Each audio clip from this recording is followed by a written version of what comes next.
ಅಲ್ಲ ಎಲ್ರು ಯಾಕೆ ಹಿಂಗಿದ್ದೀರಿ? ಏನಾಯ್ತು ರತ್ನಿ? ಏನಾಯ್ತು ಅಂತ ನೀನಾದ್ರೂ ಹೇಳ್ಬಾರ್ದಾ?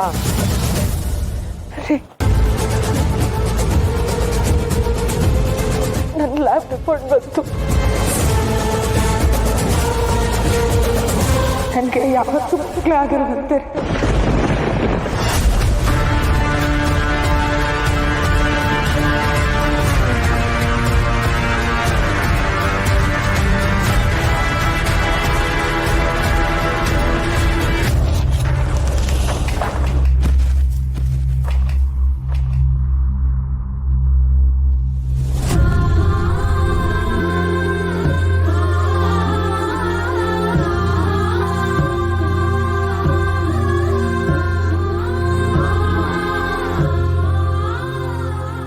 ಕ್ಷಮಿಸ್ಬೇಡಿ.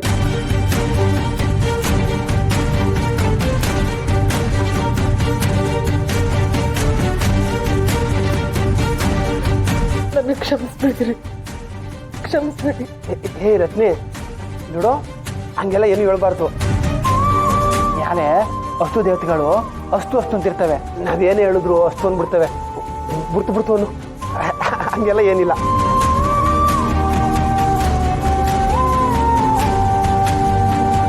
ನಾನು ಬಿಡ್ತು ಅಂದ್ರು ಅನ್ಲಿಲ್ಲ ಅಂದ್ರು ನನಗಿರೋ ಕಾಯಿಲೆ ಅದರಿಂದ ಆಗೋ ಸಮಸ್ಯೆನ ಬಿಡಲ್ಲ ರೀ. ಏನೋ ನಮಗೆ ಮಕ್ಕಳಾಗಲ್ವೇ? ಯಾರು ಹಂಗೆಲ್ಲ ಮೋಸ ಮಾಡೋಕ್ಕಿಲ್ಲ ನಮಗೆ. ನಮ್ಮ ಶಿವ ನಿಮ್ಮ ಅಣ್ಣ ಅವನು ಮಾಡಿದ್ರೆ ಪುಣ್ಯನೇ ಸಾಕು, ನಮಗೆ ಮಕ್ಕಳಾಯ್ತವೆ. ನೀನು ಯಾರ್ಯಾರು ಮಾತು ಕೇಳ್ಕೊಂಡು ಹಿಂಗೆಲ್ಲ ಮಾತಾಡಬೇಡ. ಮಾದಪ್ಪಣ ನಮ್ಮ ರತ್ನಂಗೆ ಮಕ್ಕಳು ಆಯ್ತವೆ. ಅವಳು ಬಂಜೆ ಅಲ್ಲ ನೀಲಕ್ಕ. ಈ ವಿಷಯನ ಯಾರಿಗೂ ಹೇಳಕ್ ಹೋಗ್ಬೇಡಿ. 3 ಜನಗಳು ಹಂಗ್ಯಾಕೆ ಏನೇನೋ ಮಾತಾಡ್ಬಿಡ್ತಾರೆ. ನಿಮ್ ಕೈ ಮುಗಿತೀನಿ. ಅದೇ ನೀವೇನು ಯೋಚನೆ ಮಾಡಬೇಡಿ. ಎಲ್ಲ ಒಳ್ಳೇದಾಯ್ತದೆ. ಮಹಾಕಾಳವ ಕಾಪಾಡ್ತಾಳೆ. ರತ್ನಿ, ನೀನು ಆರಾಮಾಗಿರೋ, ನೀನು ಯೋಚನೆ ಮಾಡಬೇಡ. ಎಲ್ಲ ಸರಿ ಹೋಯ್ತದೆ. ಇಲ್ಲ ರೀ, ನೀವೇನೇ ಹೇಳಿದ್ರು ನಾನೇನೇ ಕೇಳಿದ್ರು ನನ್ನಲ್ಲಿರೋ ನ್ಯೂನತೆನ ಬದಲಾಯಿಸಕ್ಕಾಗದೇ ಇಲ್ಲ. ನಾನು, ನೀವು, ನಮ್ಮ ಮಕ್ಕಳು, ನಮ್ಮ ಮನೆ ಅಂತ ಏನೇನೋ ಕನಸು ಕಟ್ಟಿದ್ದೆ ನಾನು. ಆದ್ರೆ ಅದು ಯಾವುದು ನಿಜ ಆಗಲ್ಲ ಅಂತ ನಂಗೆ ಗೊತ್ತಾಯ್ತು. ಇನ್ನೂ ಗೊತ್ತಾಗಿಲ್ಲ ರತ್ನ, ಗೊತ್ತಾಗ್ಬೇಕಿದೆ. ನನಗೂ ಇದೇ ಥರ ಅನುಮಾನ ಬಂದಿತ್ತು. ಅದಕ್ಕೆ ಈ ಮೊದಲೇ ನನ್ನ ರತ್ನನ ಕರ್ಕೊಂಡು ಹೋಗಿ ಪರೀಕ್ಷೆ ಮಾಡಿಸಿದ್ದೆ. ರಿಪೋರ್ಟ್ಸ್ ಬಂದಿತ್ತು. ಆದರೆ ರಶ್ಮಿ ವಿಷಯ, ರತ್ನ ಹನಿಮೂನ್ಗೆ ಹೋಗೋ ವಿಷಯ, ನನ್ನ ಕ್ಲಿನಿಕ್ ವಿಷಯ ಎಲ್ಲ ಬಂದು ರಿಪೋರ್ಟ್ಸ್ನ ಪ್ರಾಪರಾಗಿ ನೋಡೋಕ್ಕಾಗಿರಲಿಲ್ಲ. ಆದರೆ ಇವತ್ತು ಅದಕ್ಕೆ ಅವಕಾಶ ಸಿಕ್ತು.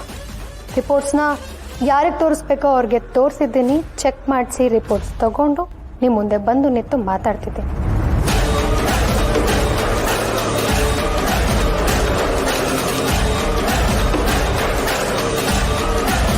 ನಾನು ಹೇಳ್ತಿರೋದು ನಿಜ. ನಮ್ಮ ರತ್ನಂಗೆ ಮಕ್ಕಳಾಗೇ ಆಗುತ್ತೆ. ನನ್ನ ಮಾತು ಮೇಲೆ ನಂಬಿಕೆ ಇಲ್ಲ ಅಂತಂದರೆ ನಂಬುವಂಥ ವ್ಯಕ್ತಿ ಹತ್ರನೇ ಹೇಳಿಸ್ತೀನಿ. ಒಂದು ನಿಮಿಷ ಇರಿ.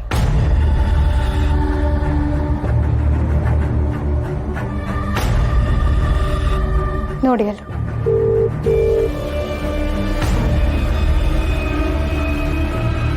ಎಲ್ರಿಗೂ ನಮಸ್ಕಾರ. ಹೇಗಿದ್ದೀರಾ?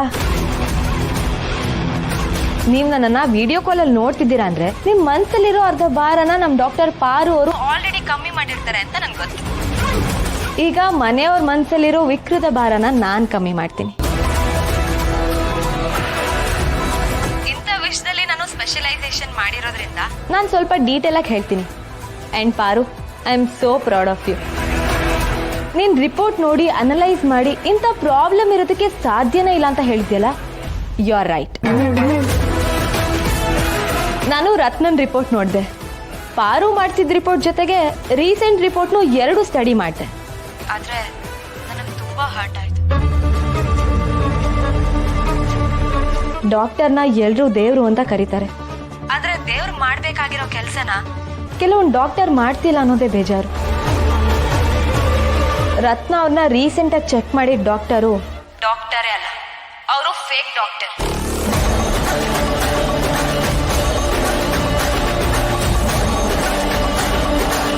ವೀರಭದ್ರಯ್ಯನವ್ರೆ, ಅಪ್ಪ ನಿಮಗೆ ಹೇಳ್ತಿರೋದು ಕೇಳಿಸ್ಕೊಳ್ಳಿ.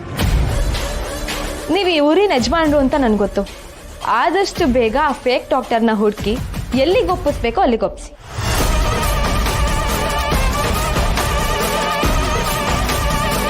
ಅಂತ ಡಾಕ್ಟರ್ಸ್ ಇಂದ ಎಷ್ಟೋ ಮನೇಲಿ ಪ್ಯಾನಿಕ್ ಸಿಚುಯೇಷನ್ ಕ್ರಿಯೇಟ್ ಆಗಿದೆ. ಅದು ಇನ್ಮೇಲಿಂದ ಆಗ್ಬಾರ್ದು. ರತ್ನ ಅವರೇ, ನೀವು ಪರ್ಫೆಕ್ಟ್ ಆಗಿದ್ದೀರಾ, ಆರೋಗ್ಯವಾಗಿದ್ದೀರಾ, ಏನು ಚಿಂತೆ ಮಾಡಬೇಡಿ. ನಾನು ಓದಿರೋ ವಿದ್ಯೆ ಮೇಲೆ ಪ್ರಮಾಣ ಮಾಡಿ ಹೇಳ್ತಾ ಇದ್ದೀನಿ, ನಿಮ್ಗೆ ಒಂದಲ್ಲ ಅವಳಿ ಜೋಳಿ ಮಕ್ಕಳನ್ನ ಹೇರೋಷ್ಟು ಸಾಮರ್ಥ್ಯ ಇದೆ.